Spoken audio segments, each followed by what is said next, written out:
Hello दोस्तों, आपने इग्नू में BLS के लिए एडमिशन लिया है और आपने BLS 230 की अल्टरनेटिव रिपोर्ट्स, जिसके अंदर दो तरह की रिपोर्ट्स होती हैं।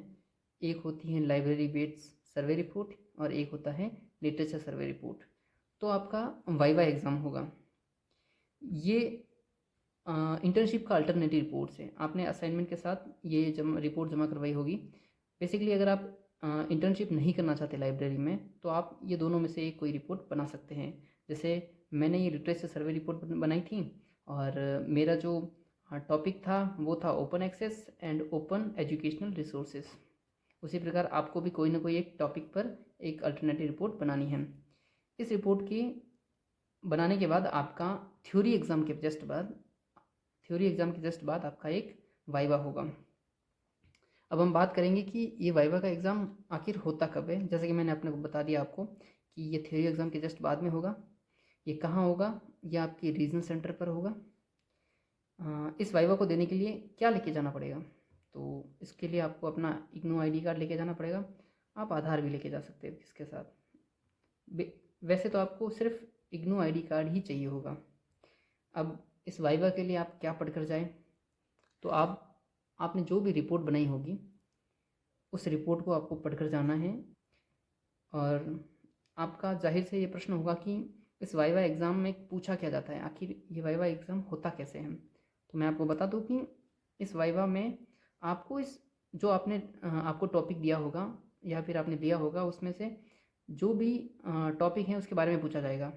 इस वाइवा में पूछा गया था कि जैसे ही मेरी एंट्री हुई, हमें एक कॉन्फ्रेंस रूम में ले जाया जाएगा अकेले को, और सर हमें क्वेश्चन पूछेंगे कि आपने ये रिपोर्ट बनाई तो आपने कैसे बनाई, किसकी हेल्प से बनाई। तो आपको वहाँ पर कहना है कि जैसे जिस तरह से आपने बनाई हो। मैंने तो कहा कि मैंने अपने भाई की सपोर्ट से बनाई। मेरे भाई टीचर है, लाइब्रेरियन टीचर है, कॉलेज लाइब्रेरियन। तो मैंने उसके सपोर्ट से बनाई।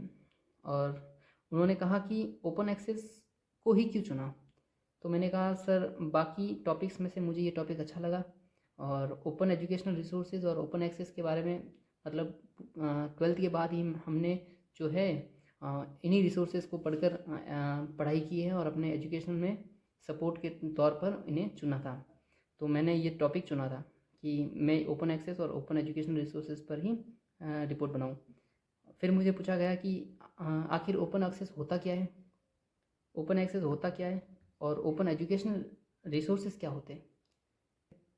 उसके बाद मुझे पूछा गया कि इन दोनों के एग्जाम्पल बताइए कि इनके क्या क्या एग्जाम्पल हैं।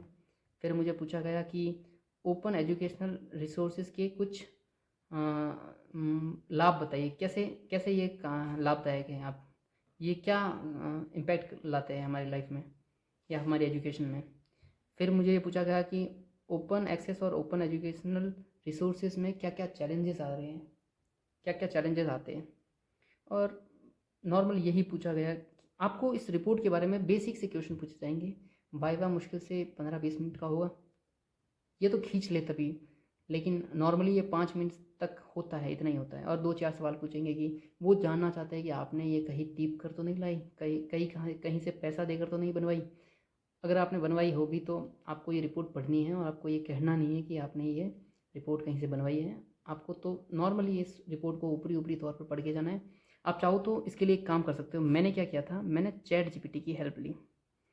मैंने ChatGPT खोला और ChatGPT में ये प्रॉम्प्ट डाले कि ओपन एक्सेस क्या होते हैं, ओपन एजुकेशनल रिसोर्सेज क्या होते हैं। उसके बाद मैंने इसके एग्जांपल मांगे, मैंने इनके चैलेंजेस, इनके ऑब्जेक्टिव्स, कि इसकी क्या क्या विशेषताएं वगैरह, ये इसके क्या क्या गुण हैं, ये कैसे लाभदायक हैं, इसके क्या क्या समस्याएं हैं, ये क्यों इम्प्लीमेंट नहीं हो पाते, लाइब्रेरी का रोल क्या था इसके अंदर। तो मैंने ChatGPT की हेल्प से बेसिक से सवाल निकाले और उनको पढ़ लिए और मेरा वाइवा बहुत अच्छा गया था।